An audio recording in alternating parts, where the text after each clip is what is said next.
야담상회를 찾아주신 마님들과 선비님들 감사드리옵니다. 야담상회, 오늘의 몰아보기 한상 차림 지금부터 내어놓겠습니다. 첫 번째 이야기 시작합니다. 옛날 평안도 별산 고을에 어명을 받아 지방에 파견되던 가신들이나 지체 높은 손님들이 묵고 가는 객관이 하나 있었습니다. 그런데 언젠가부터 사람들은 그 객관에 귀신이 붙었거나 도깨비가 웅크리고 있다고 수군거렸어요. 그도 그럴 것이 그곳에 들어가 하룻밤을 묵고 나오는 사람마다 모두 뻣뻣한 송장이 되어 나왔으니까요. 객관을 지은 지 1년도 채 되지 않았을 때 새로 부임한 별산 목사가 첫 손님으로 묵게 되었는데 저녁 때까지만 해도 호탕하게 웃으며 술을 마시던 그가 이튿날 아침에 이렇다 할 기척도 없이 송장으로 변해 있었습니다. 그리고 그 후로도 객관에 하룻밤을 머무는 손님들마다 모두 똑같은 변을 당했어요. 이렇게 너댓 번 송장을 치우고 난 다음부터는 대낮에도 도깨비나 귀신들이 득실거리는 집이라고 소문이 나기 시작했지요. 하여 아무도 객관에 얼씬거리지 않게 되었으며 심지어 소문이 어찌나 무섭게 퍼졌던지 울던 아이들도 객관으로 잡아간다고 울러대면 울음을 뚝 그칠 정도였답니다. 그러던 어느 날 명나라 황후의 생일을 축하하기 위해 임금의 아우인 경천군이 연경으로 행차하던 중 날이 저물어 별산에 하룻밤을 묵게 되었어요. 마중 나온 별산 목사는 경천군을 객관이 아닌 별실로 안내했지요. 그러자 경천군은 이를 몹시 불쾌하게 여기며 퉁명스럽게 별산 목사에게 물었습니다. 별산에도 엄연히 객관이 있을 터인데 어째서 이 좁은 별실로 인도를 하는 것인가? 참으로 해괴하기 짝이 없는 접대로고. 별산 목사는 얼굴에 식은땀을 흘리며 더듬거렸습니다. 대군마마, 소신이 어찌 감히 존귀하신 분을 불편하게 모시겠사옵니까? 그것이 아니오라 실은 객관에 좋지 않은 소문이 바다하여 감히 그곳에 모실 수 없었사옵니다. 경천군은 미간을 찌푸리며 목사를 똑바로 쳐다봤습니다. 좋지 않은 소문이라니 그것이 대관절 무슨 소리인가? 객관이 있다면 당연히 손님을 받아야 할 터인데 이리 돌려 세우는 까닭이 무엇인가? 나라의 녹을 먹는 관리가 겨우 좋지 않은 소문 몇 마디에 휘둘려 객관을 방치한다는 것이 믿을 수가 없군. 어찌된 영문인지 소상히 아뢰어보아라. 목사는 한숨을 삼키며 말했습니다. 예, 객관이 있기는 하오나 오랫동안 사용하지 않고 있습니다. 아니, 정확히는 사용하지 못하고 있습니다. 우물쭈물하며 이도저도 아닌 대답을 늘어놓는 목사의 태도에 경천군은 불쾌함을 감추지 못했어요. 못 쓰고 있다니 그 정도로 객관이 낡았다는 말인가? 어찌 관리를 했길래 일국의 객관이 이 지경이 되었단 말인가? 목사는 고개를 저으며 애원하듯 답했어요. 그러한 것이 아니옵니다. 대군마마, 아래옵기 황송하오나 집은 새로 지었는데 난데없이 웬 요기가 들어 사람들을 해치고 있기 때문입니다. 그 요기 때문에 고을 사람들이 공포에 떨고 있으니 감히 대군마마를 그곳에 모실 수는 없어 일이 되었사옵니다. 무어라? 요기? 방금 요기라 하였는가? 별 해괴한 핑계가 다 있구나 그래. 경천군은 코웃음을 쳤습니다. 번듯한 한 고을에 목사씩이나 되어 아직도 그러한 허무맹랑한 미신 따위나 믿고 있는 겐가? 대명천지에 어찌 그런 해괴한 일이 있을 수 있단 말인가? 도깨비 타령이나 할 때가 아님을 정녕 모르시는가? 그러자 목사는 거의 울상이 되었습니다. 대군마마, 소신이 어찌 감히 거짓을 아뢰겠사옵니까? 역대 목사들이 모두 그 변을 당하셨으니 부디 소신의 충언을 간과하지 마시어 제발 다시 한번 생각해 주시옵소서. 그러나 경천군의 표정은 단호했습니다. 참으로 어처구니 없는 소리가 아닐 수 없도다. 필시 그대들이 담이 작아 벌어진 일일 것임이 자명하구나. 어찌 일국의 객관을 겨우 사사로운 요기 때문에 비워둘 수 있단 말인가? 내 오늘 밤 그곳에서 묵을 예정이니 지체 말고 그리로 안내하라. 내 직접 그 요기의 정체를 밝혀보이겠노라. 경천군의 단호한 말에 목사는 깜짝 놀라 답했지요. 예, 하오나 대군마마, 그건 도저히 아니될 말씀이옵니다. 만에 하나라도 대군 마마의 옥체에 변고라도 생기신다면 마마를 보필하지 못한 죄로 소신의 목이 10개라도 모자랄 것이옵니다. 라고 외쳤으나 경천군은 그의 말을 잘라버렸습니다. 입 다물라. 나의 결정이다. 어서 움직이지 않고 무엇을 하는가? 목사는 절망적인 표정으로 고개를 숙인 채 속으로 중얼거렸지요. 대명천지에 저런 무모한 분이 있나. 내일 아침이면 필시 나 또한 그 책임을 벗어날 수 없을 것이야. 허나 저 고집을 꺾을 수도 없는 노릇이고. 결국 그는 한숨을 쉬며 아전들에게 명령했어요. 여봐라. 객관에 방을 쓸고 닦아 불을 지피고 대군 마마를 메시거라. 그리고 가장 좋은 술과 안주를 준비하라. 별산 목사는 부하들을 시켜 오래 비워두었던 방을 쓸고 닦고 불을 지피게 하고는 행차를 옮겨 객관으로 모셨습니다. 객관에 도착하자 경천군은 주위를 휘둘러보며 감탄했습니다. 어허, 이것을 좀 보게나. 이리도 번듯하게 좋은 객관을 두고도 세간의 헛된 말에 현혹되어 쓰지 않다니 참으로 안타까운 일이구먼. 나라를 돌보시는 주상께서 이 사실을 아시면 어찌나 심려가 크실지. 경천군이 안타까워하며 말하자 그 말에 목사는 아무런 대꾸를 하지 않았습니다. 하지만 속으로는 과연 아침에도 그 말이 나올지 두고 볼 일이지요. 기어코 오늘 밤에 세상을 하직하려고 신하들 앞에서 잘난 척을 하려다 공연히 화를 자초하시는군. 하고 생각하며 비웃고 있었습니다. 그뿐만이 아니었어요. 술상을 차려 들고 들어가는 고을 아전들 또한 경천군을 한심스럽게 여겼습니다. 아전 하나가 중얼거렸어요. 아이고, 저 대군마마께서 기어이 객기를 부리시는구먼. 이러다 내일 날이 밝으면 대체 어찌 될는지. 다른 아전이 고개를 저었습니다. 쯧쯧, 불쌍한 목숨이지요. 아직 이 고을의 사정에 밝지 않으셔서 저리 무모한 결단을 내리신 듯하지만 아무리 그 담력이 좋기로 이름난 대군마마라 하셔도 저 객관만큼은 정말이지 반드시 피해야 할 곳이 아니겠습니까요? 일전에도 수많은 이들이 호언장담을 했지만 누구 하나 송장골을 벗어난 자가 없었잖습니까요? 술상을 들고 방으로 들어서던 한 아전은 혀를 찼습니다. 그러게 말일세. 어찌 저리도 무모하신가? 고을 사람들은 절대 그놈의 객관은 근처에도 안 가는데 말이야. 지금이야 명이 떨어졌으니 이리 술상을 차려 들어가지만 이 밤이 지나면 송장을 들고 나와야 할 판이니 끔찍스럽구먼. 옆에 있던 아전이 씁쓸하게 답했어요. 자네들 입 조심하게. 듣는 귀가 있을지 모르지 않는가? 어차피 우리 같은 말단이 어찌할 수 없는 일이니 입초상들 떨지 말고 그냥 시키는 대로나 허시게 나들. 이윽고 밤이 깊어져 모두 돌아가자 경천군은 홀로 등불과 벗하며 위엄을 갖추고 앉아 있었습니다. 그는 요기가 나타난다는 소리를 듣고도 큰 소리를 치며 객관으로 옮겨오기는 했지만 막상 홀로 객관에 앉아 있다 보니 마음속 한편으로는 불안감이 스멀스멀 피어올랐어요. 과연 욕이란 것이 실제하는 것인지부터 설마 하니 자신이 조선의 국왕 아오의 신분을 갖춘 왕족이거늘 일개 잡스러운 귀신 따위가 자신을 해할 수는 없을 것이라 여겼지요. 허나 역대 목사들이 모두 변을 당했다 하니 여러 가지 복잡한 마음에 책을 펼쳤으나 눈에 들어오지 않았답니다. 만약 자신의 눈앞에 정말로 요기가 가득한 존재가 나타나면 어떻게 처치해야 할까 하는 생각으로 머릿속이 온통 어수선했습니다. 그러는 사이 시간을 흘러 어느덧 자정이 넘은 것 같았는데 고요한 정막만이 그득할 뿐 티끌 하나 움직이는 기색도 없었지요.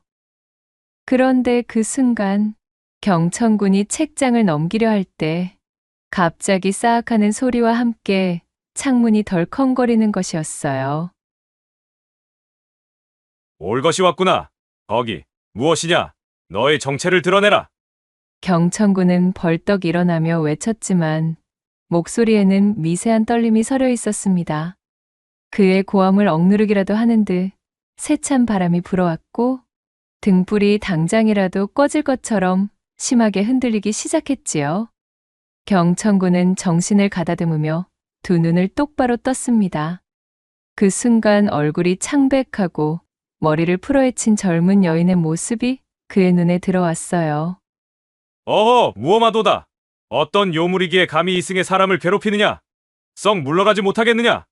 경천군은 겉으로는 이렇게 호령했지만 속으로는 크게 당황하지 않을 수 없었지요. 두 다리가 벌벌 떨리고 있는 것을 억지로 숨기느라 그는 더욱 크게 고함을 지르며 아무렇지 않은 척을 하고 있었답니다. 그러자 여인이 고개를 숙이며 경천군에게 공손하게 절을 하는 것이 아니겠어요? 자신이 생각한 것과는 다른 방면으로 흘러가자 경천군이 어리둥절하는 사이 여인은 슬픔이 가득 섞인 목소리로 서럽게 말을 하기 시작했습니다. 천한 이 계집, 그간 해묵은 원한을 풀 길이 없었사온데 오늘에야말로 대군마마님을 뵙고 골수에 사무친 한을 풀 수 있을 것만 같아 이리 인사를 올려옵니다. 요물이라고 치부하기에는 너무나도 맑고 또렷한 목소리였기에 경천군은 거듭 놀라움을 금치 못했어요. 허, 이리도 맑고 또렷한 목소리라니. 요물이라 하기에 과연 믿기 어렵겠으나 진정 요물이라면 오히려 그런 술수로 사람을 홀리는 법. 해묵은 원한이라는 것이 대체 무슨 소리냐? 너의 억울한 죽음이라니? 전에도 객관을 찾은 수많은 관리들이 너의 모습에 혼절했으며 또한 송장 신세를 면치 못하였다 들었으니 내년이 어찌 그들을 해친 것이 아니라 할 수가 있겠는가? 경천군의 외침에 여인이 억울하다는 듯 답했지요. 아니옵나이다. 소녀는 결코 나으리들을 해칠 심산이 아니었사옵니다. 소녀가 억울한 죽음을 당했기에 존엄한 행차가 지나가실 때마다 그저 하소연을 하고자 방 안의 모습을 드러낸 것뿐이었사옵니다. 허나 이승을 떠난 존재인 마당이라 어쩔 수 없는 저희 해괴한 행색 때문에 다들 황망히 놀란 마음을 금하지 못하시고 결국 기절한 채 다시 일어나시지 못한 까닭이었사옵니다. 하여 소녀의 원한을 풀 수가 없었던 것이옵니다. 저희 모습을 보고 몰라 그리 되었을 뿐 해치려는 마음은 추호도 없었사옵니다. 절절히 읍소하는 여인의 모습을 내려다보던 경천군은 턱을 쓸어만지며 그녀의 이야기에 귀를 기울였습니다. 하온대 대군마마님께서는 놀라는 기색도 없이 이리도 침착하게 저를 끝까지 지켜보고 계시니 이 어찌 하늘이 소녀를 돕기 위해 보낸 위인이 아니라 할 수가 있겠는지요. 담대하신 담력을 가지신 마마를 아련하게 되니 소녀 참으로 감개무량한 마음을 금할 수가 없사옵니다. 그 말을 들으니 경천군은 요기의 정체가 무엇인지 짐작이 갔기에 비로소 안심하며 은은한 미소를 지을 수 있었습니다. 가만히 들어보니 너는 요물 같은 것이 아니라 한 맺힌 원혼이로구나. 그렇다면 해코지를 하려는 것이 아니라 오히려 도움을 청하는 것이 아니겠는가. 그래, 너의 원한이란 것이 무엇이냐? 객관에 들러 이리 너와 마주보게 된 것 또한 인연이겠으니 내 친히 너의 한을 풀어줄 방도를 찾아보겠노라. 자, 이제 사연을 자세히 이야기해 보아라. 무엇이 그리 억울했기에 객관에 나서 호소를 하였는지 말이다. 그러자 여인이 눈물을 흘리며 자신의 이야기를 들려주기 시작하였습니다. 그녀는 주아라는 여인으로 어렸을 때 관방 기생으로 뽑히게 된 처지였습니다. 마음씨가 매우 착하고 야무졌던 데다가 다른 기생들처럼 교태를 부리며 돈을 끌어모으지 않았기에 그녀를 아는 주위 사람들의 평이 매우 좋은 기녀였지요. 그리고 용모 또한 뛰어나 그녀가 치맛바람을 날리며 관아 문을 드나들 때면 아전과 관노들이 넋을 빼앗기며 침을 흘렸었지요. 그 중에서도 포덕이라는 이름의 총각 관노가 한 명 있었는데 그는 주아에게 그야말로 홀딱 반해 애끄는 속을 태우고 있었습니다. 하지만 새침했던 주아는 어쩌다 마주치게 된 포덕이 입을 실룩거리며 눈짓을 해도 아는 척은커녕 눈길조차 주지 않았지요. 그런 나날이 계속되자 호랑이도 맨주먹으로 잡을 만큼 생기가 넘치던 포덕은 서리를 맞은 풀떼기처럼 시들해져 버렸답니다. 그의 마음속에는 주아에 대한 애끓는 연모와 함께 감히 입 밖으로 꺼낼 수 없는 흑심이 꿈틀거렸습니다. 한밤중이면 그림자처럼 주아의 집 주위를 맴돌며 담장을 넘을까 말까 망설이는 일이 다반사였지요. 허나 그 집의 삽살개는 비할 데 없이 영민하여 인기척만 느껴져도 귀신처럼 튀어나와 맹렬히 지저댔으니 포덕은 매번 발길을 돌릴 수밖에 없었어요. 그의 염치 없는 시도는 매번 지저대는 개소리의 수포로 돌아가고 말았으니까요. 그러던 중 마치 하늘이 점지라도 한 듯 기막힌 기회가 찾아왔습니다. 고을의 군수가 객관에 묵으며 주아에게 수청을 들라는 명이 떨어진 것이었지요. 이 소식을 들은 포덕의 심장은 광대뼈까지 뛰어오르는 듯했습니다. 객관은 군수가 드나드는 곳이니 필시 밤중에 주아가 잠시라도 밖으로 나올 터겠지? 그때라면 설령 거절당할지라도 내 모든 마음을 전할 수 있을 거야. 그는 희망과 불안이 뒤섞인 채 날이 저물기를 기다렸어요. 마침내 인적이 끊어질 무렵 그는 객관 마당 한 구석에 숨겨진 복숭아 나무 아래 몸을 웅크리고 앉아 애타게 밤이 깊어지기를 그리고 방문이 열리는 소리가 나기를 기다렸습니다. 얼마나 시간이 흘렀을까요? 밤하늘의 북두칠성이 서쪽으로 기울어 자취를 감춘 것으로 보아 야심한 시각임이 분명했습니다. 그때였습니다. 고요한 정막을 깨고 드르륵 하는 소리가 밤 공기를 갈랐지요. 가슴이 터질 듯 설레는 포덕은 어둠 속을 꿰뚫어 보았고 마침내 그토록 기다리던 주아가 방문을 열고 밖으로 나오는 것을 확인했어요. 섬돌 아래로 조용히 내려선 주아는 한층 더 아름다웠습니다. 그러자 그녀는 어둠 속에서 갑자기 솟아난 포덕의 형체를 보고는 저도 모르게 작게 비명을 질렀습니다. 에그머니! 쉬, 놀라지 말어. 주아야, 나 포덕이다, 포덕이. 포덕이? 깜짝 놀랐잖아. 밤이 깊도록 무얼 하기에 이리 객관문 앞에 서 있는 게야? 간노인 내가 어찌 이런 곳에 함부로 얼씬거린단 말이니? 주아의 목소리에는 차가운 경계심이 스며 있었어요. 포덕은 얼굴을 붉히며 더듬거렸습니다. 저기, 그러니까 그것이 실은 너에게 꼭 알려야 할 말이 있어 이리 찾아온 것이란다. 나에게 할 말이 있다고? 참으로 별스러운 일이구나. 너와 내가 이리 밤중에 마주할 사이는 아닐 터인데 괜한 소리가 나오면 나 역시 힘들어지는 신세인 것을 잘 알지 않니? 늦은 시간이니 이만 돌아가서 쉬도록 해. 할 말이 있다면 내일 날 밝으면 다시 이야기하기로 하자. 주아가 더 이상 상대하지 않고 후원 쪽으로 발길을 돌리려 하자 포덕은 다급하게 그녀의 팔을 붙잡았습니다. 이봐, 주아. 제발 내 말 좀 들어나 그러나 주아는 팔을 뿌리치려 애쓰며 화난 목소리로 다그쳤습니다. 무슨 말을 들으란 말이야. 넌 지금 내 팔을 붙잡고 아프게 하고 있어. 그런데 이야기나 하자고 으름장을 놓고 있다니. 어서 놓지 못하겠니? 포덕은 그녀의 차가운 태도에도 아랑곳하지 않고 필사적인 눈빛으로 애원하듯 말을 이었어요. 그렇게 화부터 내지 말고 부디 잠시만 내 말을 들어봐봐. 내가 주아 너를 얼마나 애틋하게 여겼는지 밤낮으로 네 생각에 잠 못 이룬 것을 아느냔 말이야. 그 말을 들은 주아의 얼굴에는 경멸과 함께 어이없다는 기색이 역력했습니다. 게다가 관방기녀인 자신이 이렇듯 고을 수령의 수청을 들다 말고 자리에서 빠져나와 관노의 사내와 말을 섞고 있음을 알게 되면 경을 치기엔 딱 좋은 것이었습니다. 뭐라고? 그게 도대체 무슨 해괴망측한 소리야? 내가 기녀라고 해서 관노인 너와 어울려도 되는 천한 신분이라 여겼다는 거니? 나원 참 별꼴을 다 보겠네. 헛소리는 그만둬.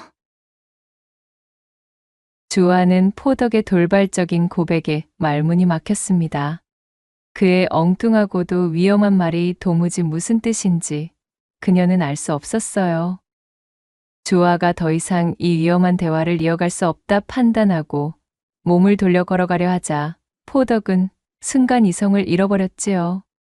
거침없이 그녀의 옷소매를 잡아당기며 거칠게 손목을 끌어쥐었습니다.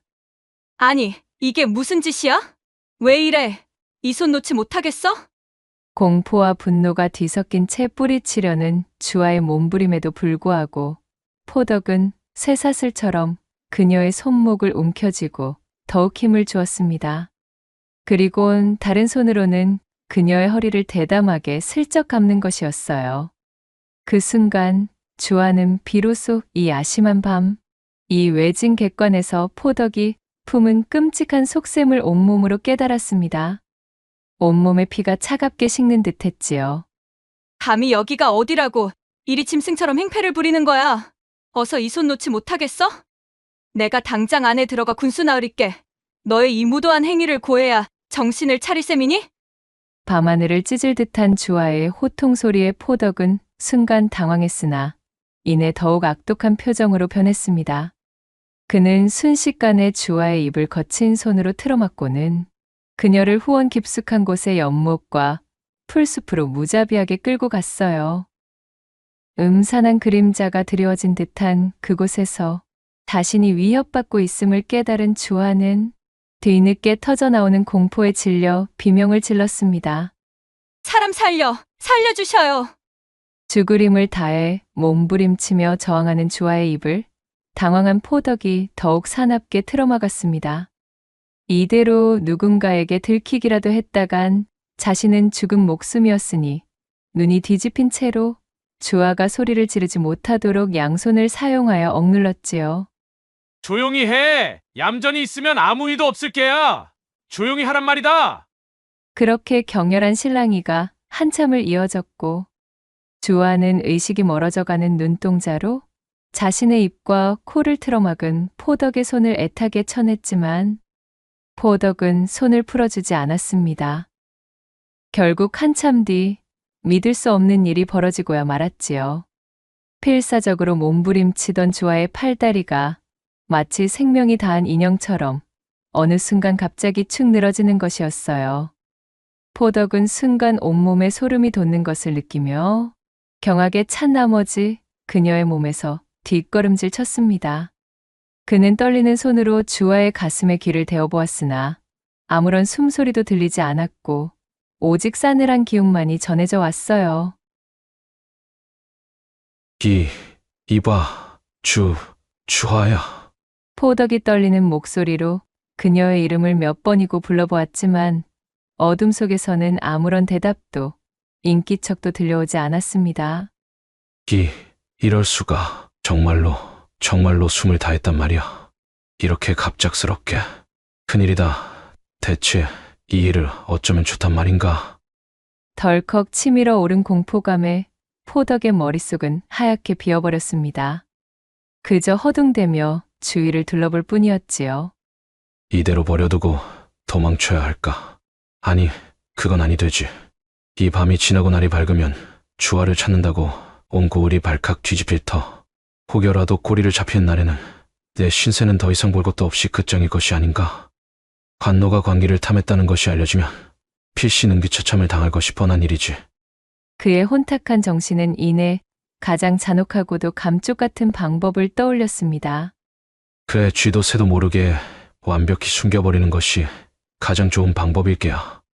그는 망설임 없이 주아의 싸늘한 주검을 연못과 깊숙한 바윗돌 밑에 묻고는 뒤도 돌아보지 않고 객관 밖을 빠져나왔습니다. 마치 아무 일도 없었던 것처럼 태연한 얼굴로 자기 거처로 돌아가 잠자리에 파고든 포덕이었지만 그의 심장만큼은 미친 듯이 요동치고 있었습니다.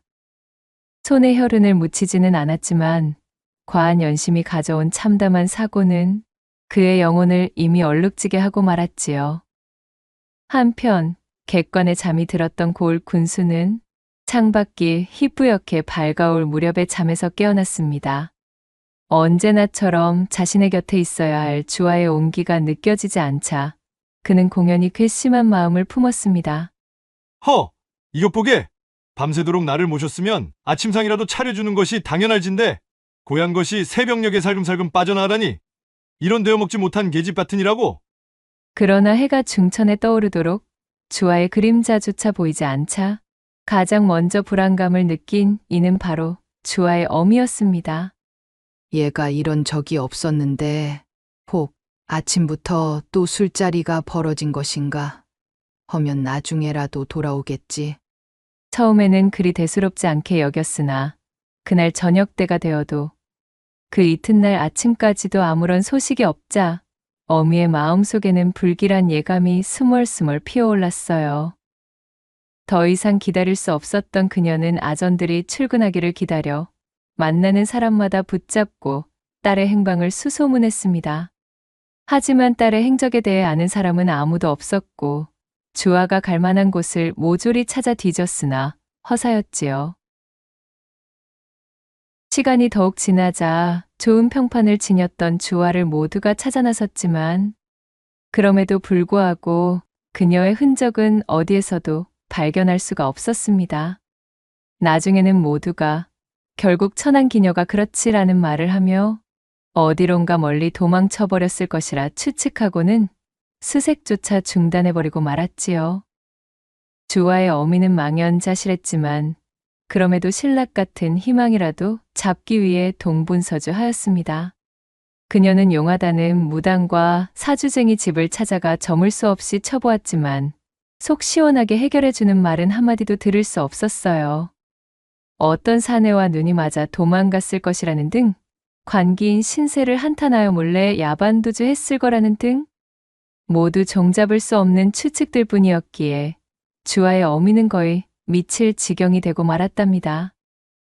그 뒤로도 열흘이 지나고 보름이 지나도 소식은 아득하기만 했고 처음에는 주아가 뭔가 끔찍한 사연에 휘말려 소리 없이 자취를 감추었다 여겼던 사람들도 온 고을의 삽시간에 퍼진 소문들도 잠잠해져 갔습니다. 관가에서는 통문을 돌려 그녀의 행방을 찾았으나 땅에 묻힌 주아의 행적이 알려질 까닭이 없었기에 결국은 헛수고로 돌아가고 말았지요. 그렇게 세월은 무정하게 흘러 몇 년의 시간이 지나가게 되었고 그것이 오늘에 이르렀다는 절절한 하소연이 끝나자 주아의 혼백이 눈물을 쏟으며 외쳤습니다. 하오니 부디 이 계집의 억울한 한을 풀어주시고 딸의 소식조차 듣지 못하게 된 불쌍한 저희 어미 마음을 헤아려 주시옵소서. 이 말을 끝으로 그녀의 혼백은 연기처럼 사라지고 말았습니다. 애달픈 주아의 이야기를 다 들은 경천군은 놀라움과 함께 깊은 의분으로 가슴이 먹먹해졌습니다. 그는 몇 번이나 주먹을 움켜쥐었지요. 분노와 연민이 뒤섞인 감정으로 밤새 잠을 이루지 못하고 꼬박 세우고는 새벽녘이 되어 휘끈무레하게 날이 밝아오자 그는 지체 없이 후원에 있는 연못가로 향했습니다. 어둠 속에서 들었던 이야기가 사실인지 확인하려는 듯 연못가에 놓인 커다란 바윗돌을 찬찬히 살펴보았어요. 그리고 결국에는 주아가 말해준 위치에서 다른 곳과는 달리 인위적으로 손을 댄 흔적이 있는 바윗돌을 발견하고야 말았지요. 어젯밤 그 처자가 말한 곳이 정녕 이곳이로군. 허면 모든 것이 사실이렸다. 경천군의 얼굴에는 결연한 의지가 드리워져 있었습니다. 그때 마침 별산 목사가 아전들을 앞세우고 객관문으로 들어섰습니다. 그의 얼굴은 밤새 잠을 설친 듯 수척했고 경천군의 송장을 치울 각오를 다진 듯 잔뜩 굳어져 있었지요. 목사는 객관문 밖에서 몇 번이나 헛기침을 했으나 방 안에서는 아무런 기척도 들려오지 않았습니다. 필시 요괴에게 변을 당하신 것이 틀림없을 게로군. 목사는 침통한 목소리로 중얼거리며 주저하듯 방문을 열어보았어요. 그런데 눈이 휘둥그레졌습니다. 이불을 펴놓은 방 안은 텅 비어 있었고 경천군의 모습은 온데간데 없었으니까요. 아니 이런! 이번엔 요기가 극심하여 대군마마의 시신마저 삼켜버린 모양이로구나. 이는 매우 중차대한 일이 아닐 수가 없도다. 목사는 충격에 사색이 된 얼굴로 소리쳤습니다. 어제 아무리 고집을 부리더라도 뜯어 말렸어야 했다며 자신을 원망하는 마음이 들기 시작했지요. 그때였습니다. 그의 등 뒤에서 나직하지만 위험 있는 목소리가 들려왔어요. 자네들 아침부터 일찍 객관을 찾아왔네 그려. 별산 목사는 깜짝 놀라 뒤를 돌아보았습니다. 그의 눈앞에는 어제와 다름없는 모습으로, 아니 어쩐지 더욱 기품 있는 모습으로 경천군이 서 있는 것이었지요. 목사는 경천군이 정말 살아있는 몸인지 의심이 되어 차마 아무런 대꾸도 하지 못하고 그저 멍하니 쳐다보기만 했습니다. 왜 그러고 서 있는가? 내가 요물에게 홀려 어디론가 사라진 줄 알았나 보군. 허나 보시다시피 멀쩡히 살아있지 않은가? 경천군이 이렇게 묻자 별산 목사는 얼떨떨해하며 더듬거렸습니다. 대군마마. 정녕 아무런 탈 없이 살아계신 겁니까? 참으로 믿을 수가 없습니다. 그렇네. 보시다시피 이렇게 멀쩡히 살아있지를 않은가? 그보다 오늘 중요한 일을 한 가지 해야겠네. 자네는 지금 즉시 아전들에게 컹트를 차려놓은 뒤 나의 명을 기다리라고 하게나. 별산 목사가 어리둥절한 표정으로 발을 붙이고 있자 경천군이 크게 소리쳤습니다. 무엇하고 있는 겐가? 지체할 것 없이 당장 처리하도록 하게. 그리고 관노 중에 포덕이라는 놈, 지금 당장 그 놈을 잡아오도록 하게. 예, 알겠습니다. 분부대로 따르겠습니다. 얼마 후 포덕은 나졸들에게 잡혀 꽁꽁 묶인 채 형틀 앞에 꿇어 엎드려졌습니다. 사방을 둘러보던 그의 얼굴이 경천군을 보는 순간 단번에 새파랗게 질려버리고 말았습니다. 천한 신분으로 주상전하의 아오인 왕제를 알아볼림 안무했으나 그 특유의 분위기와 또한 주변 높은 관료들이 쩔쩔매며 그를 보필하는 모습을 보니 필시 무슨 일이 벌어졌다는 것만은 짐작할 수 있었으니까요. 포덕은 혹여나 자신이 저지른 그 옛날의 일이 들통난 것이 아닐까 하는 생각에 등골에 식은땀이 흘렀지만 겨우 객관에서 하룻밤을 묵은 저자가 어찌 그 일을 알겠느냐며 애써 태어난 척했지요. 이윽고 경천군의 신문이 시작되었고 포덕은 시치미를 떼며 자기는 아무런 죄도 없다고 잡아댔습니다. 오냐? 그렇다면 내 놈이 한 짓을 내 직접 보여주겠다. 만약 너의 말이 참이고 내 말이 거짓이라면 저곳에 그 주화라는 여인의 주검이 나올 리가 없지. 아니 그렇느냐? 경천군이 호통을 치며 명령하자 나졸들은 후원 연못가로 달려가 바윗돌 밑을 파헤치기 시작했습니다.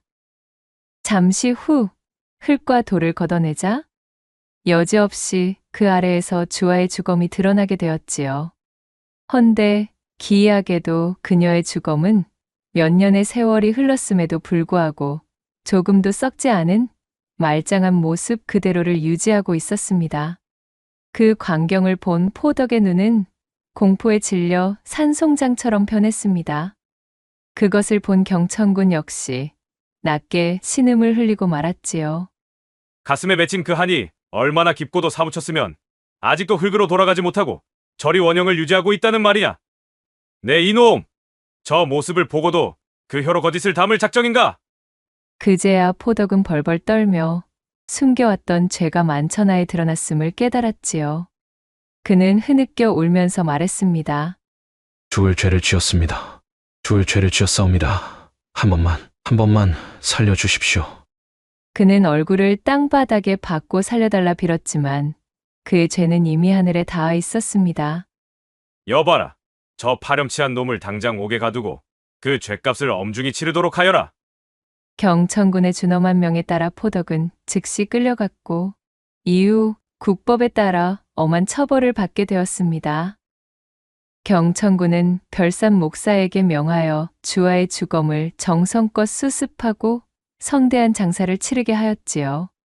그리고 주화의 어미에게도 사연을 전하고 딸이 억울한 원혼이 되어 구천을 떠돌지 않게끔 가진 정성을 쏟아 그녀를 지원해 주었습니다. 그 뒤로 객관에서 도깨비나 요괴들이 술렁거린다는 소문은 말끔히 사라지게 되었지요.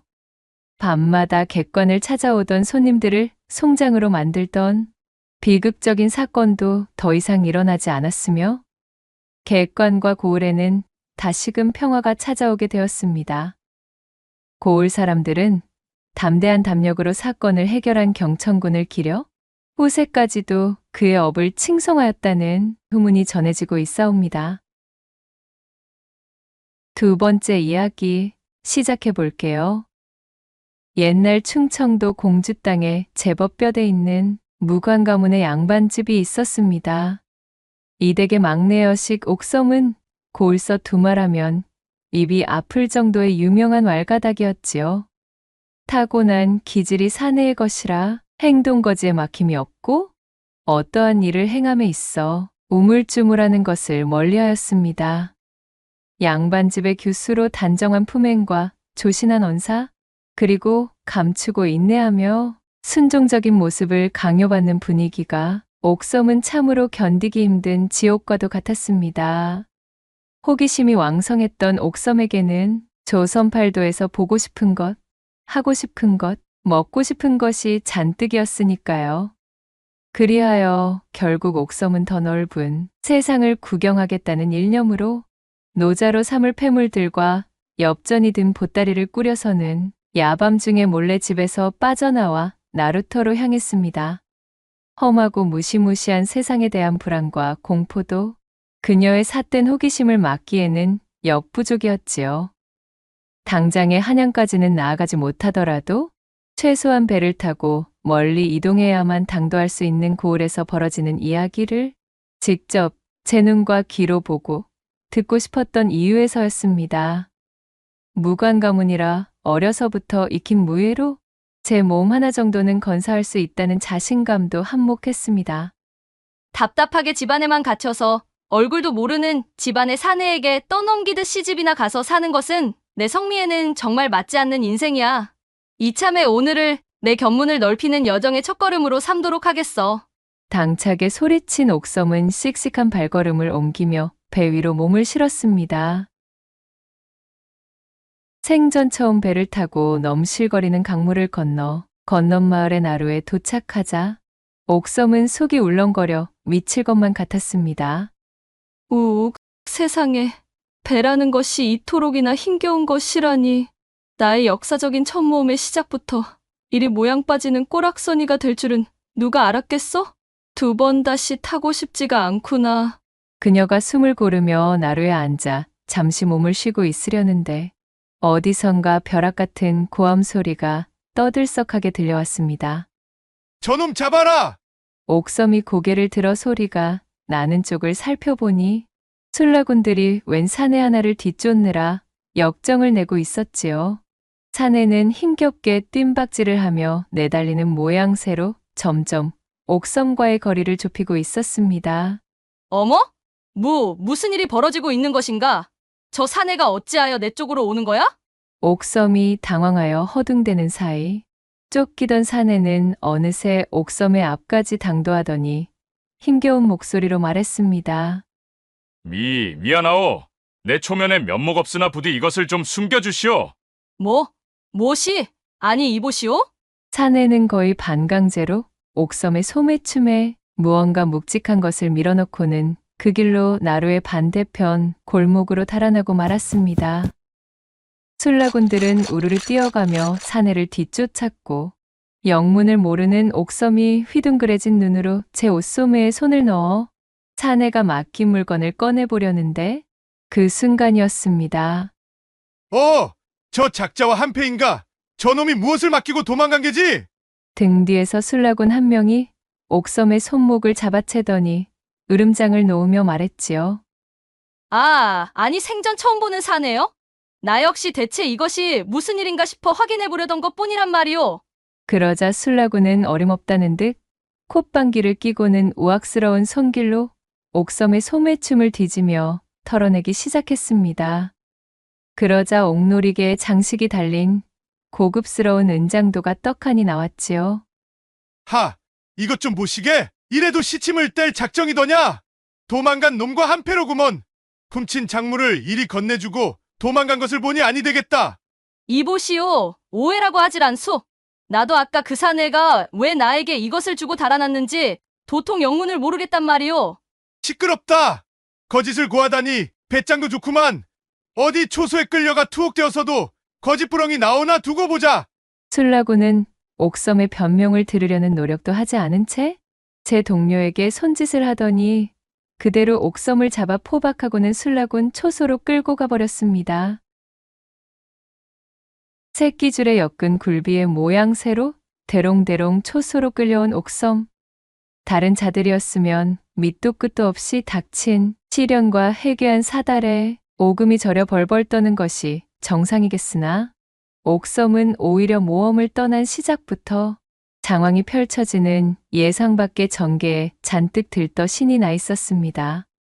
자신이 살면서 야밤중에 술라군들의 초소에 끌려와 여기저기 구경해 볼 일이 어디 있겠나 싶어 그녀는 잔뜩 두근거리는 가슴을 꾹 억누른 채 여기저기 둘러보기에 여념이 없었지요.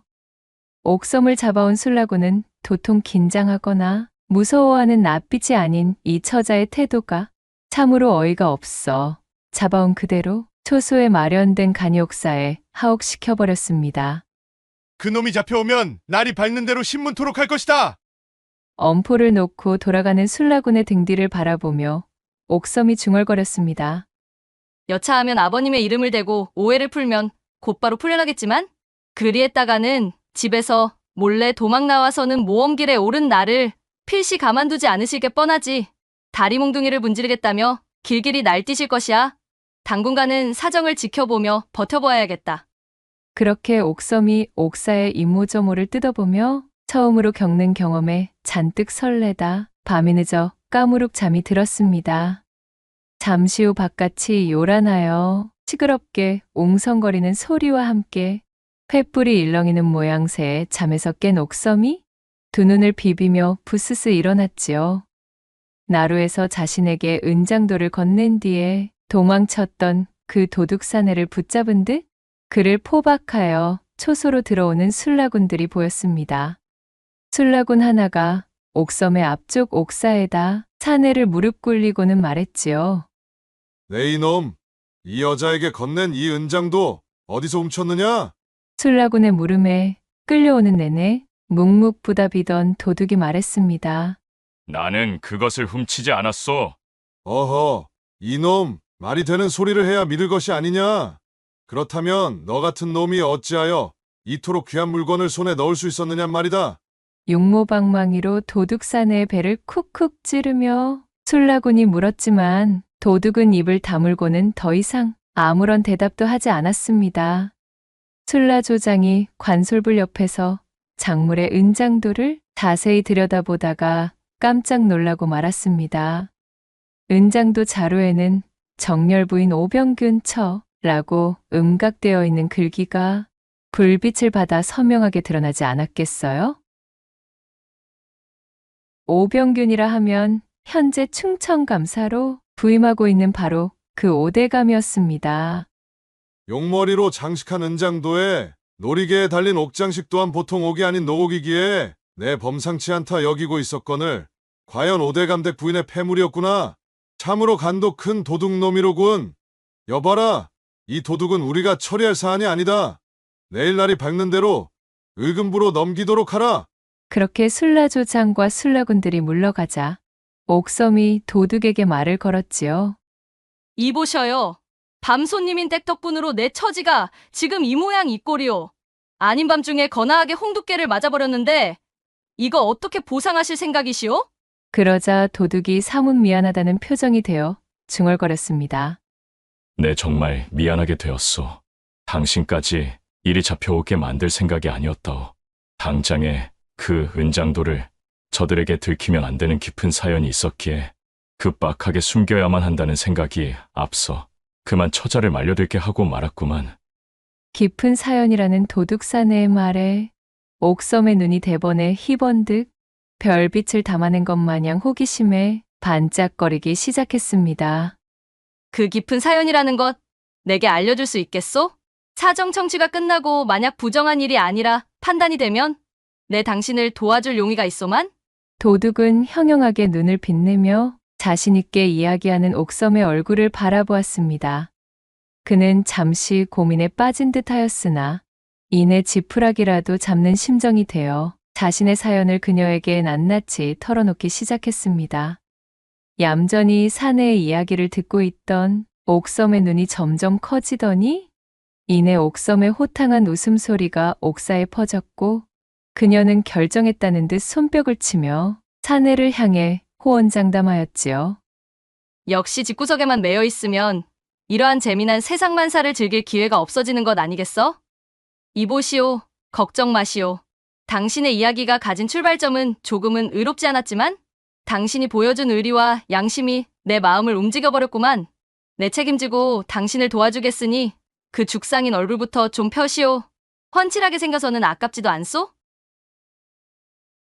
이튿날 날이 밝자 옥사에 갇혀있던 옥섬이 고래고래 소리를 지르며 술라군을 호출했지요. 여봐라, 걔 아무도 없느냐? 아니, 죄인 주제에 감히 얘가 어디라고 이리 떠들고 있는 게야? 이제 막 근무를 끝내고 교대 준비를 하던 술라군 한 명이 소란스러운 옥섬의 소리를 듣고 옥사에 들어왔지요. 자, 여보게. 잠시 이리 와. 귀 좀 빌려주시게. 당장 자네의 목이 떨어지느냐 마느냐에 노인 중차대한 문제일세. 옥섬은 희죽 웃으며 술라군에게 으름장을 놓았고 허풍으로 치부하기엔 너무도 위험이 서려 있는 그 맹랑한 모습에 술라군은 자신도 모르게 옥섬에게 다가가 귀를 쫑긋 세웠습니다. 옥섬이 그의 귀에다 대고 귓속말로 뭔가를 속닥거리자 자지러질 듯 놀란 술라군은 대번에 꽁지가 빠져라 바깥으로 튀어나가더니 이내 술라조장을 불러오기에 이르렀고 술라조장 역시 옥섬을 자세히 살펴보더니 말했습니다. 정말로 관찰사나리 가문의 막내 여식이 맞사옵니까? 맞다면 증빙패를 보여주시지요. 수행하는 하인 하나 없이 홀로 나루에서 방황하다 잡혀왔다 들었기에 쉬이 믿기가 어렵다는 점을 헤아려 주시오. 옥섬은 대답 대신 자신의 품에서 가문의 문장이 선명히 음각되어 있는 목쇠를 내밀어 보였습니다. 이는 옥섬이 몰래 집에서 나오기 전 혹여나 여정 중에 발생할 문제가 생길 것을 염려하여 들고 나온 최후의 보루였지요. 이리하여 신분이 보증된 옥섬은 자신을 하대하고 옥사에 집어넣은 것을 문제 삼지 않는 조건으로 풀려날 수 있게 되었고 그녀는 풀려난 그 길로 간밤 도둑사내가 일러준 사연의 주인공이 사는 집을 향해 발길을 옮겼습니다. 이거 정말이지 모험을 떠난 처자전부터 아주 흥미진진하기가 이루 말할 수가 없구나. 온몸에서 전율이 흐르고 넘치니 참으로 살아있는 기분이렸다. 옥섬은 이 모든 것이 그저 신이 나고 즐거워 흥을 주체하지 못한 채 콧노래를 부르며 발걸음을 옮겼지요. 그날 늦은 오후 오대감 댁의 포졸들이 포승줄로 묶은 도둑사내를 끌고 당도했습니다. 거기 무슨 일이냐? 대청마루 끝에선 오대감 댁 안방마님이 앞마당에 줄지어 늘어서 있는 포졸들을 내려다보며 잔뜩 위엄서린 목소리로 물었지요. 그 기세에 주눅든 포졸 중 하나가 쭈뼛거리며 앞으로 나서 고했습니다. 지난밤 북문 고갯마루에서 절도를 일삼던 도둑을 쫓아잡고 보니 그의 품속에서 다름 아닌 마님의 은장도가 나왔지 뭡니까요. 이자에게 그것을 추궁하였으나 당최 입을 열지 않고 버티기에 정확한 신문을 위하여 이리 데리고 온 것입니다. 마님. 포졸의 말을 듣고 있던 마님의 표정이 미묘하게 일그러지는 듯 하더니 갑자기 노기가 잔뜩 서린 목소리로 일갈하는 것이 아니겠습니까? 이놈들! 그 사내는 한낱 잡스러운 도둑이 아니다. 어서 포박을 풀어주고 그를 일으켜 세우렸다. 내 어쩌녁에 잠시 나들이를 나갔다가 소중하게 지니고 있던 은장도를 잃어버려서 그렇잖아도 마음이 상해 심려가 큰 상황이었는데 그것을 찾아준 사내에게 감사를 표하지는 못할 망정 도둑으로 몰다니? 예. 아니 그럼 은장도를 도둑 맞은 것이 아니란 말씀이옵니까? 무엄하구나. 그렇다 하지 않느냐. 내 따로 급진히 감사 인사를 전해야겠으니 어서 그 귀인의 포박을 풀고 썩 물러들 가렸다. 그리하여 포박에서 풀려난 도둑은 자신이 뜻하지 않았음에도 유리하게만 흘러가고 있는 이 상황에 어안이 벙벙해진 얼굴로 마님을 올려다보았지요. 도둑을 풀어준 포졸들이 모두 물러나 대감집에서 벗어나자 도둑은 대청으로 올라가 마님에게 큰 절을 올리며 읍했습니다. 아니 마님, 이 은혜를 무엇으로 갚을지 모르겠습니다. 간밤 그 천인공로할 짓을 벌인 쇳내를 이리 구제하여 살려주시다니요. 내 자세한 이야기는 먼저 당도한 이 처자에게 모두 들었다네. 고개를 드시게나. 그러자 건너방에서 옥섬이 고개를 쏙 내밀며 등장하는 것이었습니다. 어찌된 영문인지 알 길이 없던 도둑이 얼빠진 얼굴로 마님과 옥섬의 얼굴을 번갈아 쳐다보는 사이 마님이 온화한 얼굴이 되어 말했습니다. 이 처자가 느닷없이 찾아와 이르기를 그대는 옥사에 갇혀서도 끝까지 나와 간밤에 있었던 일들에 대해 일말의 발설도 하지 않았다지. 문초를 겪을지도 모르는 순간에도 끝끝내 나에 대한 이야기는 한마디도 하지 않았다 들었네. 그 말이 사실인가? 그렇사옵니다. 쇳내가 먹고 살기에 급급해 한낱 도적질을 일삼는 도둑놈이지만 그럼에도 혹여나 간밤에 제가 저지른 일로 마님께서 세간의 입방아에 오르게라도 하시면 평판이 상할까 걱정되어 입을 다물고 있었던 것입니다요. 도둑의 말에 마님은 빙긋이 미소 짓고는 그에게 두둑한 전대를 건네주었습니다. 전대를 받아든 도둑이 더욱 이해할 수 없다는 표정으로 고개를 들었고 마님은 그것을 받을 자격이 있다며 자애롭게 웃어 보였습니다. 그렇게 눈이 마주쳐 서로를 바라보던 두 사람은 동시에 지난밤 일을 떠올리게 되었지요. 사실 지난밤 삼경의 시각, 이 젊은 도둑은 밤이슬을 벗삼아 5대 감댁 안방에 잠입했었습니다. 당장에 먹을 쌀 한 톨이 없었던 도둑은 적당히 돈이 될 만한 물건 하나만 걸리면 그대로 달아날 심산으로 간 크게도 5대 감댁의 안방에 들어선 것이었습니다. 일찍이 5대 감은 도처에 첩을 열어두고 있었는데 충청감사로 부임한 이후로는 첩씨를 데리고 작은 살림을 차린 지 오래였습니다. 본가인 이곳에는 발걸음조차 뜸해진 지가 오래되었다는 소문이 자자하게 퍼져 있었지요. 그렇기에 젊은 도둑은 주인대감이 없는 집이 밤이슬을 맞으며 도둑질을 하기에는 손쉬운 대상이란 판단하에 5대 감댁을 고른 것이었습니다. 숨죽인 채 발소리를 없애고 이곳저곳을 뒤적이던 도둑은 문득 어둠 속에서 비단 속옷만 걸친 채 잠에 빠져있는 안방마님을 발견하였습니다. 그날따라 무슨 변덕의 바람이 분 것이었을까요?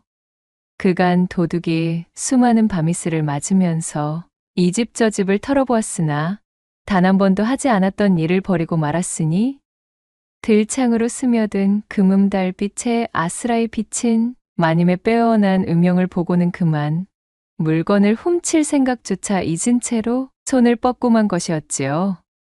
걔 누구인가? 깜짝 놀라 벌떡 일어나는 마님을 제지한 도둑이 그대로 쓰러졌습니다. 도둑은 마님이 빼어든 은장도를 가볍게 빼앗았지요. 젊은 도둑의 한 손이 마님의 두 손을 꽉 잡았고 굳게 닫혀있던 대문으로 절구대에 머리가 고개를 디밀었습니다. 첩과 기생에 빠져 몇 해째 정실부인인 자신을 나몰라라 버려둔 영감과 그 잘난 합판을 해본 지가 언제였던가요? 권세 드높은 대감집 안방마님으로서 누구도 알아주지 않는 채통과 정절을 지키느라 허벅지를 꼬집어가며 참고 버틴 생과부 노릇이 장장 5년이 넘어가던 시점이었습니다. 헉 하는 외마디 소리와 함께 시작된 도둑의 거센 절구질에 마님은 그만 자신도 모르게 두 팔로 도둑의 목을 힘껏 껴안고 말았답니다.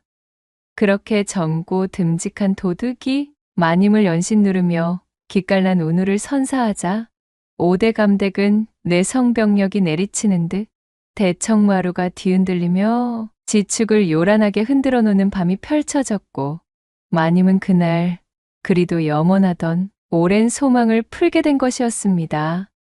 거사가 끝난 이후 자신에게 죽을 죄를 지었다며 연신 사과하고서는 전설적인 밤을 선사하고 불이 나게 주랭랑을 쳐버린 이 도둑을 잊지 못하고 수소문하여 찾고 있던 마님은 때마침 술라군들의 옥사를 탈출한 뒤 찾아온 옥섬에게 모든 자초지종을 전해드릴 수 있었습니다. 도둑에게 모든 사연을 들어둔 옥섬이 해맑게 웃으며 마님에게 제안했지요.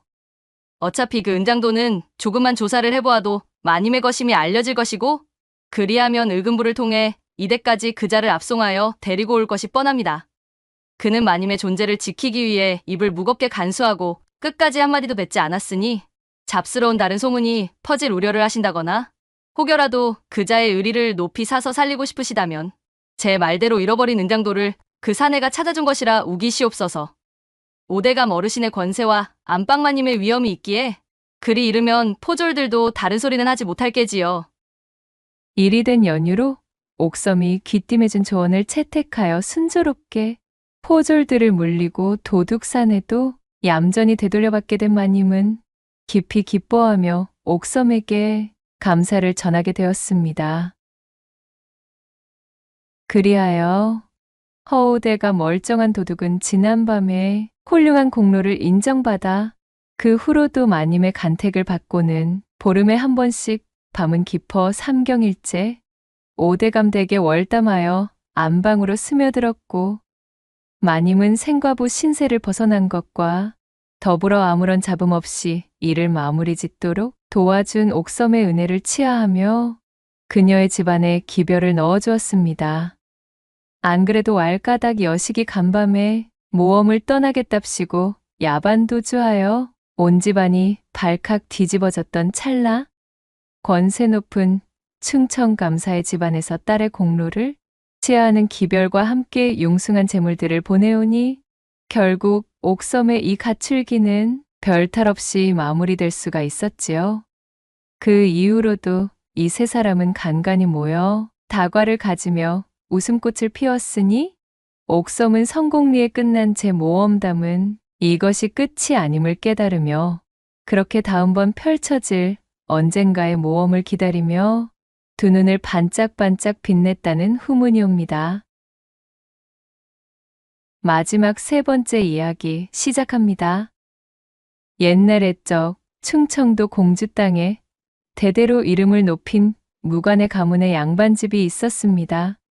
이 댁의 막내 여식 옥섬은 고을서 두말하면 입이 아플 정도의 유명한 왈가닥이었지요. 갓 태어난 사슴 저리가라 할 정도로 호기심이 왕성하고 사내처럼 타고난 불같은 기질을 참지 못해 직접 부딪히며 깨어보고 뒤집어보고 살펴보지 않으면 분이 풀리지 않던 천방지축이었습니다. 게다가 의협심과 정의감은 또 어찌나 투철하던지요. 이러한 여식의 성정에 관찰사를 지내고 있던 옥섬의 아비는 참으로 고심이 깊었습니다. 자신의 명성과 집안의 명예에도 왈가닥의 천방지축 여식에 대한 풍문은 그리 도움이 되는 것이 아니었으니까요.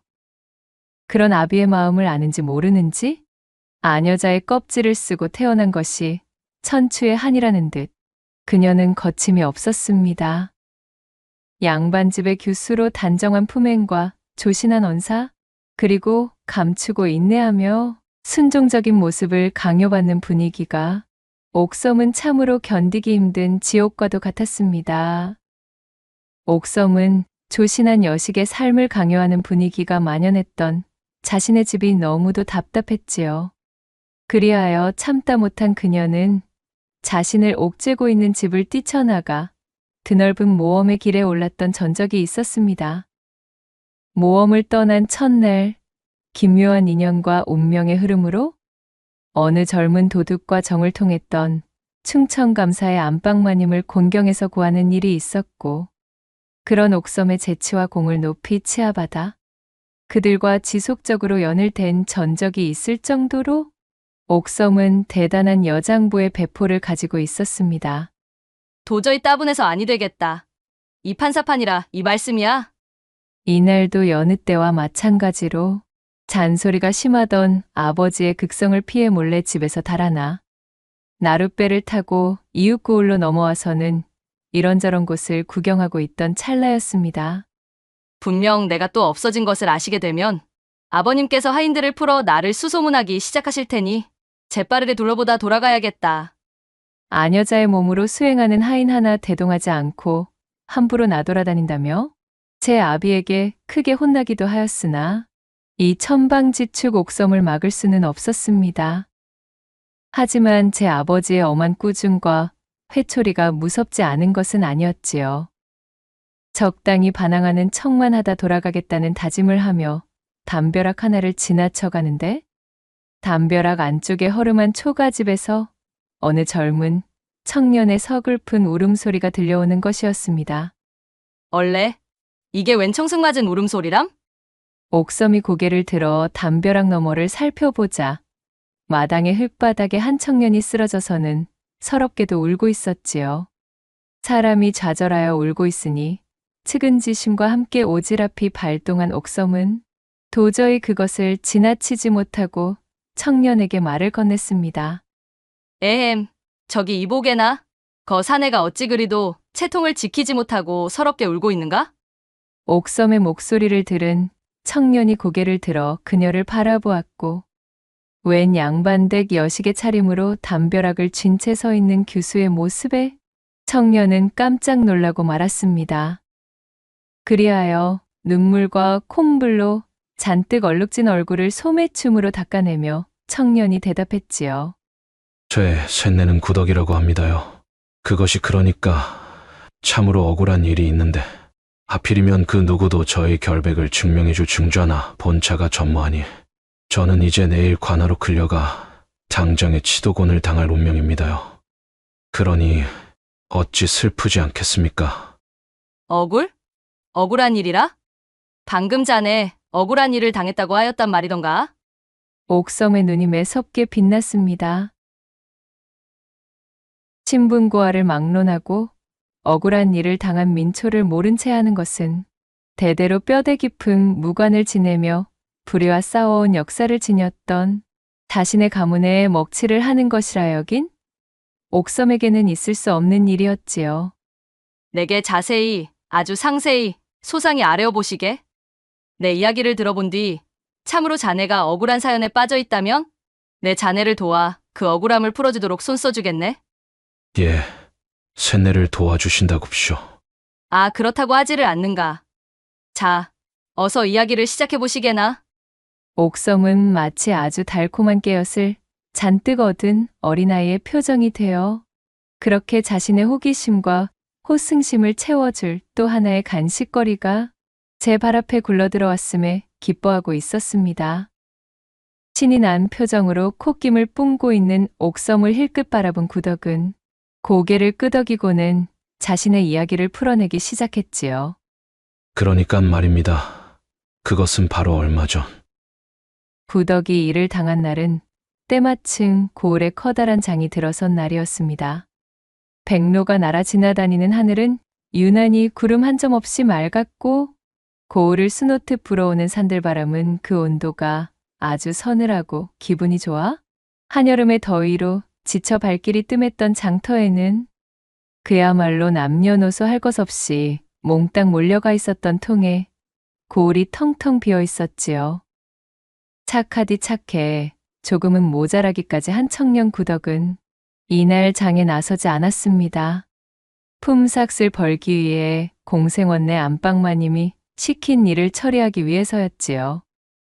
구덕은 아침부터 땀을 뻘뻘 흘리며 공생원내 마님이 알려준 고추밭에서 한아름 고추를 따왔습니다. 요것을 잘 펴서 말려놓기만 하면 자그마치 한 냥이나 샘을 쳐주신다지 뭐요. 요런 횡재수를 마다하고 장터로 놀러 나갈 수야 없지. 구덕은 오래간만에 넉넉한 품삯을 받는 일감이 생겨 그야말로 신이 나 있었습니다.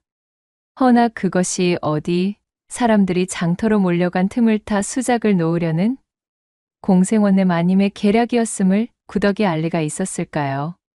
마당에 멍석을 넓게 펼친 뒤 자신이 따온 고추를 말리기 시작한 구덕. 비록 어느라고 바보 같아 동네 사람들의 손가락질을 받기도 했던 구덕이지만 그 허우대가 훤칠하고 이목구비도 뚜렷하여 꽤 번듯한 청년임은 틀림이 없었습니다. 그렇게 성실하게도 자신이 따온 고추를 마당에 널고 난 뒤 빈 자루를 들고 또다시 고추밭으로 향하기 위해 동네 어귀를 도는데 담벼락을 지난 길바닥에서 자신에게 일감을 준 공생원내 마님이 힘없이 주저앉아 있는 것이었지요.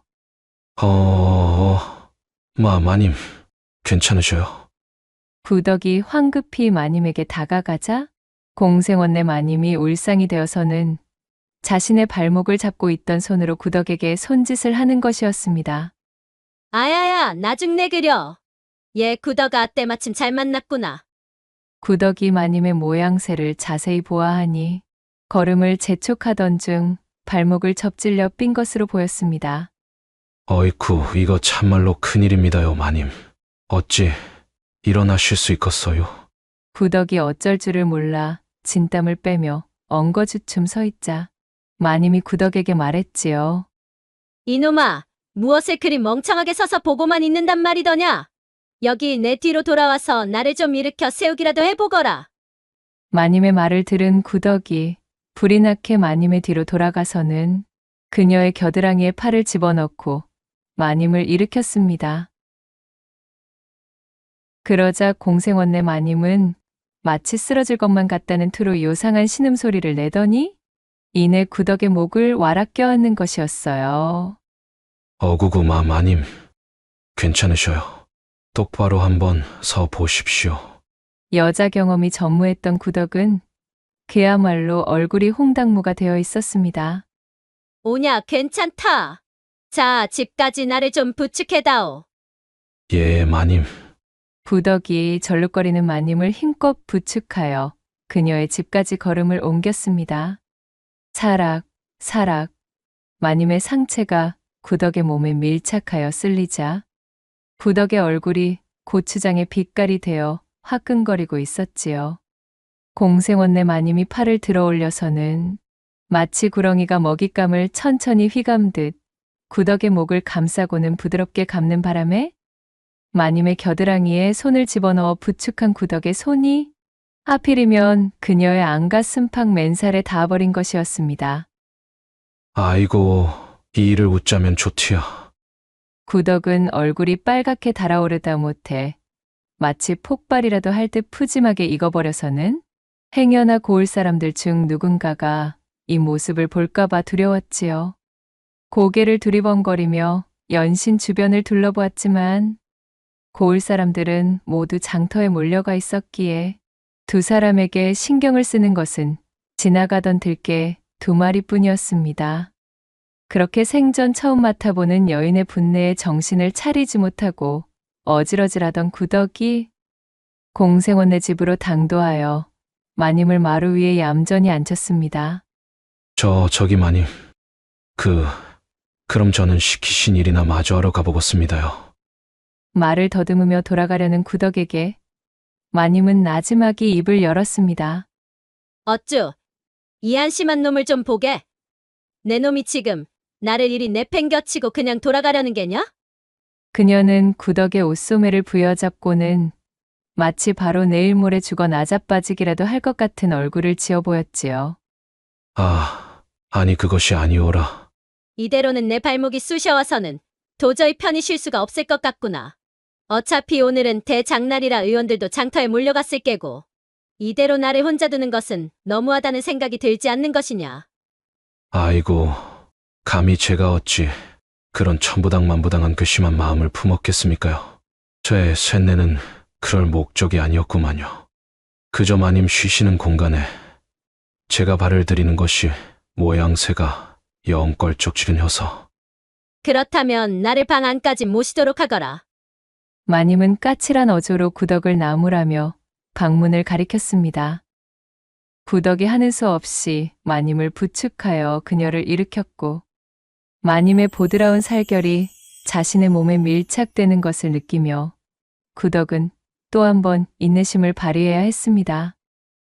그렇게 방 안으로 들어서자 공생원내 마님은 돌아서려는 구덕을 또다시 불러 세웠지요. 통증이 올라오고 있으니 발목을 주물러 달라는 신용을 하고는 구덕의 허벅지 위에 자신의 오른다리를 냅다 올려버리는 것이었어요. 아이고. 구덕은 그야말로 혼이 빠져나갈 지경이었습니다. 자신이 살아생전 이렇듯 펄떡거리는 여인의 살결을 만지게 되리라고는 생각지도 못했기 때문이었지요. 모든 것이 처음이기만 했던 구덕은 그야말로 콧김이 가빠지고 염통이 바깥으로 탈출할 것만 같았습니다. 마님의 발목에 손을 가져다 대는 순간 구덕의 하초가 그만 뻐근해지고 말았지요. 꼴사납게도 염치 없는 구덕의 분신이 마치 커다란 천막이라도 펼친 듯 고을의 입구에 세워둔 천하대장군 마냥 듬직하게 제 위용을 뽐내기 시작했습니다. 오오라? 이놈 좀 보게나? 공생원내 마님은 마치 그것을 노리기라도 했다는 듯 자신의 왼발을 들어 올리더니 구덕의 고관에 얹어 발가락으로 천하대장군을 슬며시 건드리기 시작했지요. 마님, 에라이! 이제는 도저히 아니 되겠구나. 구덕의 애타는 목소리가 들리는 찰나 공생원의 마님은 기다리지 못하겠다는 듯 구덕의 목을 휘감고 그대로 넘어졌습니다. 단골 같은 육덕이 흐드러진 마님이 구덕의 위에 들러붙어 자신의 욕구를 절실히 드러내자 방 안은 철퍼덕 방아를 찢는 소리가 울려 퍼졌습니다. 구덕은 동공이 풀리고 숨이 헐떡헐떡 넘어가기 직전이었습니다. 세상에나 마상에나. 이렇듯 이것이 정령 꿈인가 생시인가를 골백번 헤아리고 있었지요. 그렇게 생전 처음으로 비와 구름이 몰려오는 천둥번개의 거사가 속사포처럼 끝이 났고 모든 것이 처음이던 구덕은 정신을 차릴 새도 없이 일이 끝나고 말았지요. 이 일을 웃자면 좋단 말이오. 마님, 저는 이제 그만 나가보겠습니다요. 구덕이 엉거주춤 자신의 바지춤을 끌어올리며 도망치려는데 공생원의 마님은 이놈의 구덕을 놔줄 기미가 보이지 않았습니다. 그대로 또다시 구덕의 소매춤을 붙들고는 방바닥으로 쓰러뜨렸지요. 아까와는 달리 이번에는 일이 금방 끝나지 않았습니다.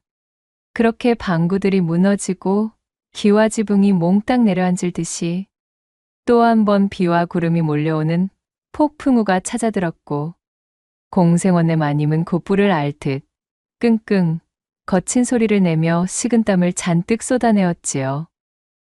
그렇게 두 사람 모두가 만족하는 하루로 마무리되면 좋았을 것을 일은 그리 간단하게 흐르지 않았습니다. 구덕이 옷을 주워 입으며 채 제대로 축혀 올리지도 못한 바지춤을 자신의 손으로 거머쥔 채 주랭랑을 치듯 방문을 열고 황급히 나가버렸지요. 공생원의 마님은 몽땅 탈의를 한 상태로 자신의 얼굴만 문 밖으로 내밀었습니다. 아이고 고놈 뒤도 돌아보지 않고 내빼는 꼬락서니가 참으로 기가 차는구나. 마당을 벗어나는 구덕을 묘한 웃음을 지으며 바라보고 있으려니 이보시게 공생원댁 새댁집에 있는가? 내 장터에서 깨엇을 조금 얻어왔는데. 라는 소리와 함께 이웃집에서 자주 왕래하던 노파가 대문을 열고 들어오는 것이었습니다. 노파는 문을 열고 들어오다 말고 자신의 곁을 지나치며 달아나는 구덕을 발견하고는 깜짝 놀라 발걸음을 멈췄지요. 아니 이것이 대체? 노파가 놀라 구덕을 돌아보는 사이 그는 후다닥 대문을 빠져나갔습니다. 이 모든 상황을 지켜본 공생원내 마님은 그만 등줄기로 식은땀이 흐르는 것을 느꼈지요. 저 입 가볍기로 소문난 노파에게 이 꼴을 들켰으니 이제 동네방네 소문이 나는 것은 식은 죽 먹기요. 게다가 자신의 남편인 공생원의 귀에 들어가기라도 하는 날에는 얌전히 소박을 맞는 것으로는 끝나지 않을 것이었습니다.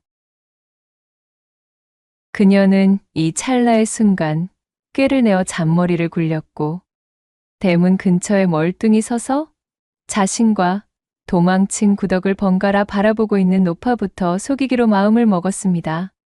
이윽고는 대성통곡을 하는 신용을 하며 손바닥으로 방바닥을 텅텅 내려치며 고래고래 고함을 지르기 시작했지요. 저런 잡아 죽인 놈이 저놈 잡아라. 세상에나 마상에나 이 어찌 이런 병고가 있나 그래. 아이고 저런 저 불안당 같은 머저리 머슴놈이 느닷없이 내 방에 들어와 나를 겁간하다니.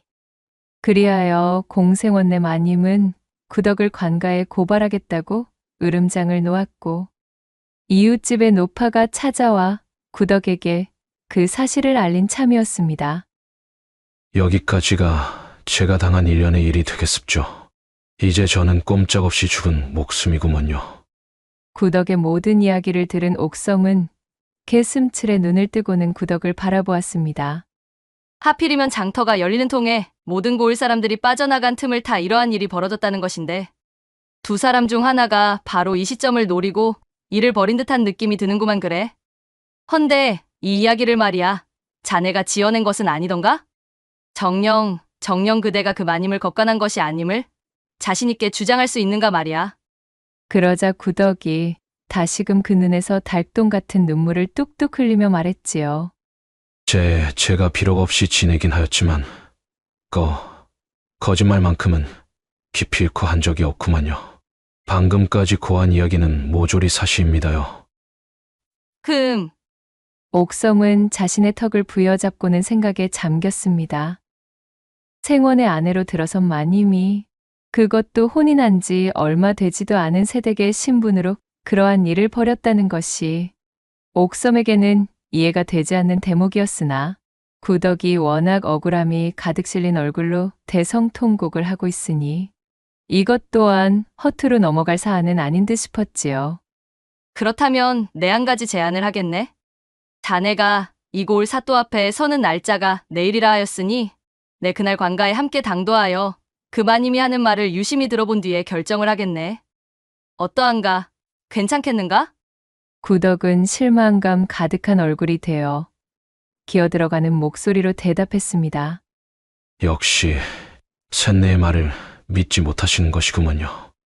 허나 괜찮습니다요. 제초에 저를 믿어주실 거라는 생각은 하질 않았습죠. 알겠습니다요. 그럼에도 불구하고 뭔가 저희 억울함이 조금이라도 눈에 밟히신다 싶으시면 그때에는 부디 저를 도와주십사 이렇게 간청드리겠습니다요. 그래, 알겠네. 그리하여 옥섬은 일단 구덕의 집에서 벗어나 이런저런 정보를 취합해보기 위해 장터로 향하기로 마음먹었습니다. 나의 육감으로 보건대 필시 거짓을 고하는 것 같지는 않아 보인다마는 장터로 나와 여기저기를 돌아다니던 옥섬은 눈물을 쏟으며 제 결백을 주장하던 구덕의 눈빛을 떠올리며 중얼거렸습니다. 그래, 까짓 거 한번 부딪혀보는 거지 뭐. 옥섬은 왁자지껄한 장터 한 곳에 자리를 잡고 사람들에게 손짓을 하며 소리쳤습니다. 자, 여기 보시오들. 나는 이런저런 풍문을 수집하며 다니는 나그네 올시다. 이 고을 구덕이라는 청년에 대한 이야기를 해주는 자에게 내 보답으로 엽전 한 양씩을 드리겠소이다.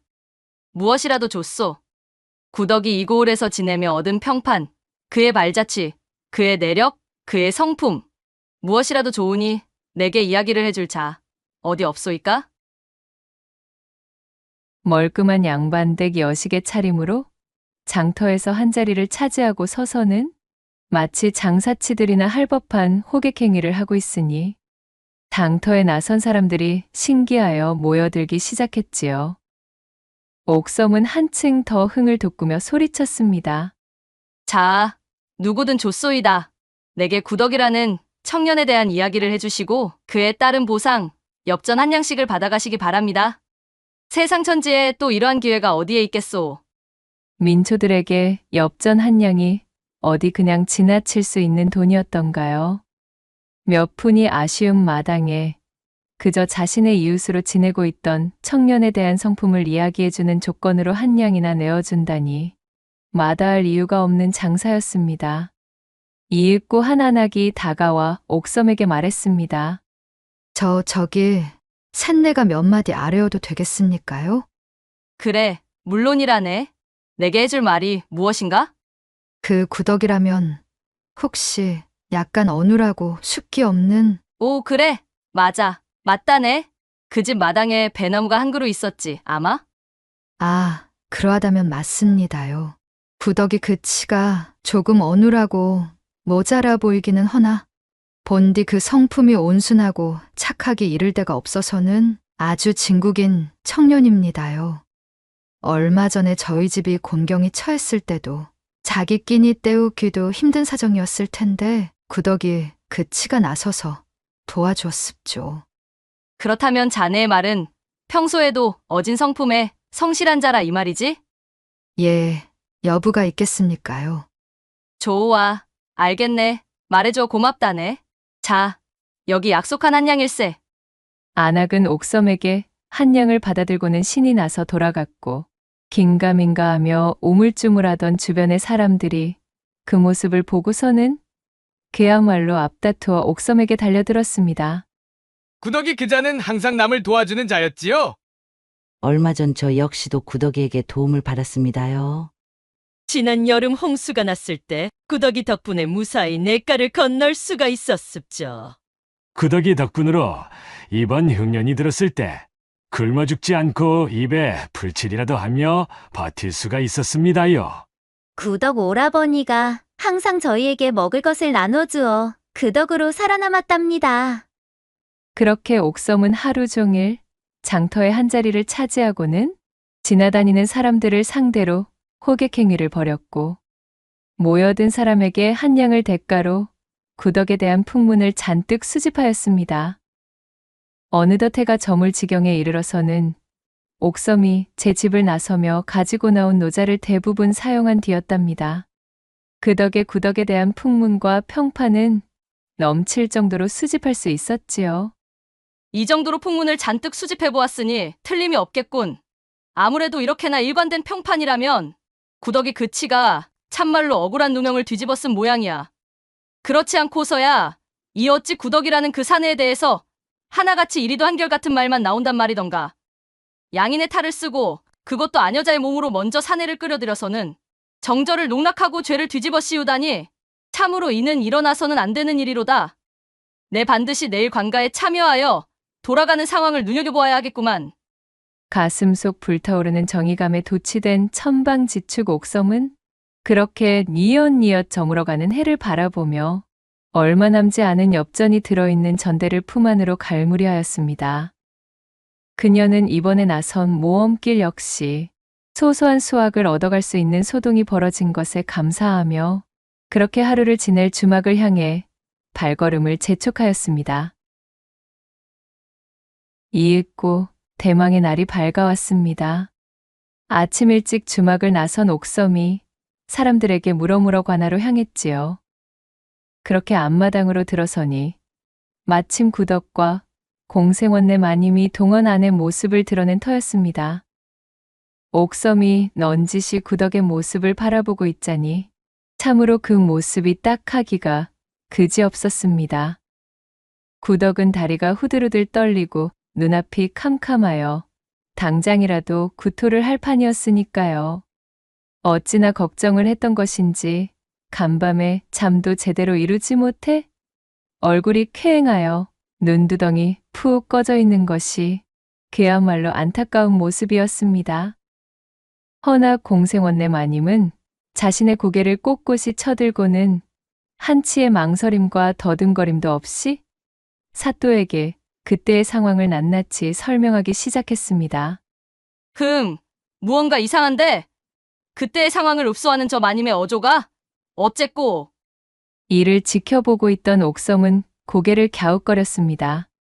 자신을 욕보인 구덕의 두 눈을 빤히 바라보는 것도 그렇고 그날 있었던 일을 마치 몇 번이나 암기해둔 느낌으로 서책을 읽듯 부자연스럽게 읊는 것 또한 어쩐지 수상쩍었지요. 공생원내 마님이 외치는 진술을 들은 구덕이 자신의 양손을 허공에 저어대며 발버둥 쳤지만 아무런 소용이 없었습니다. 진정 이 말이 사실이라면 감히 겁도 없이 생원의 안사람을 겁간한 이놈은 중령으로 다스려 반상의 법도를 바로 세워야 마땅하겠도다. 사또가 얼굴을 찌푸리며 소리치자 구덕의 얼굴은 창백하게 변해갔습니다. 바로 그때 옥섬이 나서 소리쳤지요. 사또 나으리 다시 한번 그때의 상황을 소상히 읊어보라 하심이 어떠시런지요? 자네는 누구인가? 사또가 고개를 들어 옥섬에게 질문하였고 옥섬은 슬그머니 다가가 이방에게 자신의 정체를 알려주었습니다. 옥섬의 정체를 들은 이방인 눈이 휘둥그레져서는 사또에게 고하였고 품계가 높은 무관 집안의 여식임을 알아차린 사또가 헛기침을 하며 옥섬의 말대로 읊었지요. 다시 한번 자세히 설명해 보렸다. 그러자 공생원내 마님이 기분이 상했다는 듯 눈썹을 꿈틀거리며 다시금 진술을 하기 시작했습니다. 예, 나으리. 그러니까 말이지요. 셋내가 집으로 향하는 길목에서 걸음을 재촉하다가 말입니다. 발목을 접질러 삐는 바람에 길바닥에 냅다 주저앉고 말았습니다. 헌데 저놈이 나타나서는 저를 부축하여 집까지 데려다 주지 않겠습니까? 그것이 고마워 인사치레를 하려 했더니 아니 글쎄 웬거려. 냅다 제 방으로 들어와서는 저를 덮쳐서는 겁간을 놓는 것이 아니겠습니까? 제발 그만하라. 살려달라 애달프게 소리쳤으나 아무런 소용도 없었지요. 그때의 상황은 어떠하였는지 소상히 읊어보라. 네, 나으리. 저놈이 한 손으로는 저의 두 손을 꽉 틀어잡았습니다. 그리고 또 한 손으로는 참으로 망측하게도 제가 입 밖으로 소리를 지르지 못하도록 저의 입을 단단히 틀어막았지요. 정말이지 그때는 숨이 턱턱 막혀서는 꼼짝없이 죽는 줄로만 알았지 뭐겠습니까? 그리고는 또 한 손으로는 정승처럼 솟아오른 자신의 하초를 부여잡더니 담자코 듣고 있던 옥섬이 버럭 소리를 질렀습니다. 잠깐! 거기 잠깐 멈추시오! 난데없는 옥섬의 외침에 좌중의 모든 사람이 깜짝 놀라 그녀를 바라보았지요. 옥섬이 씩 웃으며 공생원내 마님에게 외쳤습니다. 한 손으로는 당신의 손을 틀어쥐고 또 한 손으로는 당신의 입을 틀어막고 다시 또 한 손으로는 자신의 하초를 부여잡았다? 그러하면 이 구덕이라는 자는 손이 3개가 달린 자라 이 말입니까? 과연 하초를 붙은 그 마지막 손이 진정 이 구덕이라는 자의 것이 맞았습니까? 이 말을 들은 공생원내 마님이 순간 자신의 실수를 깨닫고는 얼굴이 새파랗게 질리고 말았습니다. 그러자 이를 지켜보고 있던 사또도 소리쳤지요. 이런 고얀! 저 청년이 정녕 손이 3개 달린 자란 말이더냐? 필시 이것저것 가져다 붙이다가 내년 스스로 뒤죽박죽이 되어 거짓 증언을 내뱉고만 것이리라. 여봐라, 새빨간 거짓말을 뱉는 전현을 붙들어 새 치혀를 뽑아버리렸다. 사또의 불호령이 떨어지자 그제야 사태가 잘못되고 있음을 알아차린 공생원내 마님은 바닥에 넙죽 엎드리며 외쳤지요. 사또나리, 잘못했습니다요.